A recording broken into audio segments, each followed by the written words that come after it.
पहलगाम आतंकी हमले को लेकर के नए नए खुलासे हो रहे हैं, लेकिन अब जो खुलासा मैं आपको बताने वाली हूं उसमें आप देखेंगे कि कैसे आतंकवादियों ने कत्लेआम मचाने की पूरी प्लानिंग की थी।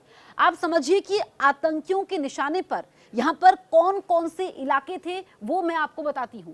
अम्यूजमेंट पार्क, दरअसल जहां पर भीड़ ज्यादा होती है, जहां पर पर्यटक बड़ी तादाद में पहुंचते हैं, लोगों की मौजूदगी ज्यादा होती है, वो स्थल आतंकियों के निशाने पर थे। इसमें अम्यूजमेंट पार्क था। इसके अलावा अगर हम दूसरे इलाके की बात करें तो आरू घाटी, यहां पर भी आतंकवादियों ने रेकी की थी।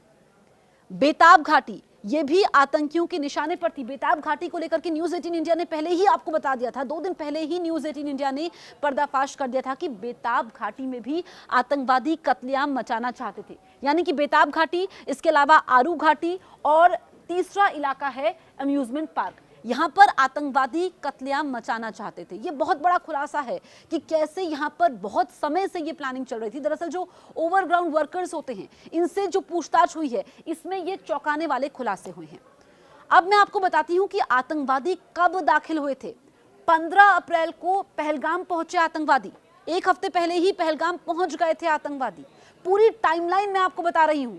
उसके बाद आप समझिए कि 20 अप्रैल को यहां पर बैसरन घाटी में आतंकवादी मौजूद थे, 20 अप्रैल को ही। और फिर 2 दिन बाद आतंकी हमला हो जाता है जिसमें 26 निर्दोष लोग मारे जाते हैं। पल में लोगों की दुनिया उजड़ जाती है। 15 अप्रैल यहां पर आतंकवादी पहलगाम पहुंच जाते हैं, 1 हफ्ते पहले पहुंच जाते हैं। और उसके बाद 20 अप्रैल को बैसरन घाटी में मौजूद थे, रेकी करते हैं और पूरी यहाँ पर तैयारी करते हैं कि कैसे उन्होंने इस आतंकी वारदात को अंजाम देना है। ये ओवरग्राउंड वर्कर्स से पूछताछ हुई है, इसमें ये खुलासे हुए हैं।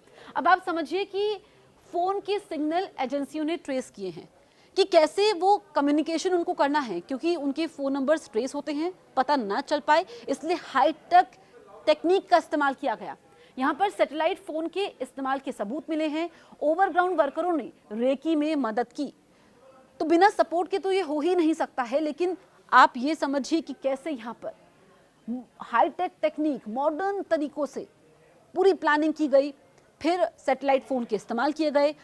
यहाँ पर जो ओवरग्राउंड वर्कर्स होते हैं, रेकी में मदद की। पहले रेकी की, कितनी तादाद में लोग पहुंचते हैं, उनकी कोशिश ये थी कि ज़्यादा से ज़्यादा लोगों को टारगेट किया जाए। जहां पर पर्यटक ज़्यादा होते हैं, परिवार के साथ जाते हैं, भीड़ भाड़ ज़्यादा होती है, उन इलाकों को चुना। इसी वजह से उन्होंने यहाँ पर बैसरन घाटी में कत्लेआम मचाया और रोज़ खुलासे हो रहे हैं। जैसे जैसे जाँच आगे बढ़ रही है, वैसे वैसे यहाँ पर पर्दाफाश हो रहे हैं और कैसे पाकिस्तान ने बड़ी भूमिका इसमें निभाई है। पाकिस्तान से इसकी जड़ें जुड़ी हुई हैं। पाकिस्तान आतंकवाद को पालता पोसता है और यही वजह है कि अब तनाव है। लेकिन भारत बदला जरूर लेगा, आतंकवादी बख्शे नहीं जाएंगे। इसके लिए कड़े कदम उठाने शुरू भी कर दिए हैं और एनआईए की जांच आगे बढ़ रही है। लेकिन ये चौंकाने वाले खुलासे एक एक करके हमने आपको बताए।